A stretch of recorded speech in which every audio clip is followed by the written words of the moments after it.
आइए दीवाने गालिब की गज़ल नंबर 55 पढ़ते हैं। इसमें एक ही शेर है और वो शेर ये है कि लो हम मरीज़ इश्क के बीमारदार हैं। लो हम मरीज़ इश्क के बीमारदार हैं, अच्छा अगर ना हो तो मसीहा का क्या इलाज। तो ये थोड़ा एनिग्मेटिक शेर है और इसके लफ्ज़ों से इसका मीनिंग जो है वो पीस टुगेदर करना मुश्किल है। तो इसका लिटरल मीनिंग पहले देख लेते हैं, लफ्ज़ों के मीनिंग्स पहले देख लेते हैं, फिर इसके सेंट्रल थीम के बारे में बातचीत करेंगे। जो समझना इतना मुश्किल नहीं है। मरीज़ इश्क का मतलब है a person who is afflicted by love और पैशन। या इश्क का मरीज़ हो जो। बीमारदार होना means to act as a nurse, या किसी की टेक केयर करना मीन्स बीमारदार होना। तो अच्छा अगर ना हो तो अच्छा होना मीन्स टू गेट बेटर। मसीहा तो आपको पता ही है। तो पहली लाइन में वो कहते हैं लो हम मरीज़ इश्क के बीमारदार हैं, कि देखो हम इस मरीज़ इश्क के बीमारदार बन जाएंगे। We will be the nurse for this patient suffering from the disease of love और पैशन। और दूसरी लाइन में कहते हैं अच्छा अगर ना हो तो, but if he does not get better तो मसीहा का क्या इलाज, then what care for the messiah और द मसीहा। तो जैसा मैंने कहा लफ्ज़ों से इसका मतलब समझना मुश्किल है। इसकी टोन से ये ऐसा लगता है कि किसी मसीहा ने बोला है कि ये जो मरीज़ इश्क है ये ठीक हो सकता है। अब मसीहा कौन होगा? गालिब साहब की दूसरी शायरी में जीसस क्राइस्ट को भी मसीहा के तौर पे रेफ़र किया गया है। इस केस में ऐसा लगता है कि शायद मसीहा इज़ द बिलवेड। या तो उस बात पे रहते हैं थोड़ी देर के लिए। तो जो मसीहा है, जो इस केस के अंदर महबूब है, उसने कहा है कि ये मरीज़ इश्क जो है ये बीमार जो है ये अच्छा हो सकता है, और उसने शायद उसकी कोई रेमेडी भी प्रिस्क्राइब की है। और साथ में उसने कहा है कि अगर इसकी टेक केयर नहीं की गई तो शायद ये ठीक नहीं होगा। या तो उन्होंने इस बात के ऊपर एक शायद कंप्लेंट भी किया है कि इसकी टेक केयर करने वाला कोई यहाँ पे नहीं है।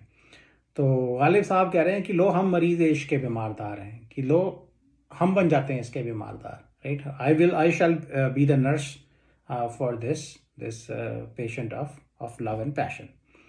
बट गालिब साहब को पता है कि जो इश्क की बीमारी है, राइट, इसका इलाज नहीं है। There is no cure for the affliction of love and passion. या तो ये मरीज़ जो है ये ठीक नहीं हो सकता। गालिब साहब नोज दैट।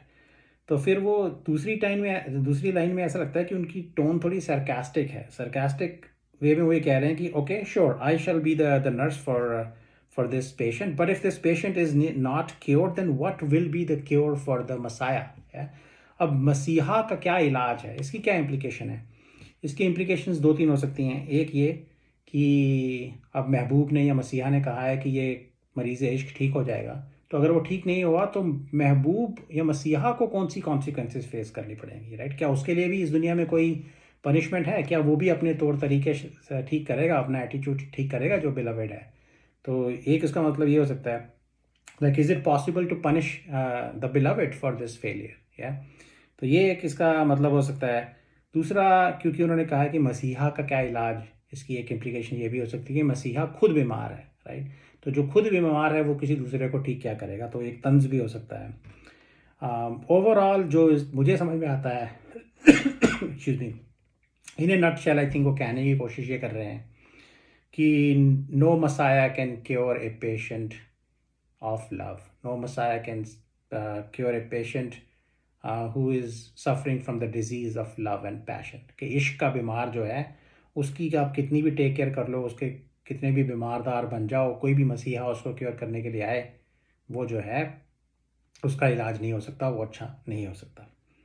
तो ओवरऑल यही थीम मुझे इसका समझ में आता है। और फिर वो ये पूछते हैं कि अब जिसने उसको बीमार किया है, राइट, अब ये अच्छा नहीं होगा, तो जिसने उसको बीमार किया है या जो कहता है कि इसका इलाज हो सकता है, अब उस मसीहा के लिए भी तो कुछ कॉन्सिक्वेंसेज होनी चाहिए, उसका क्या इलाज होगा?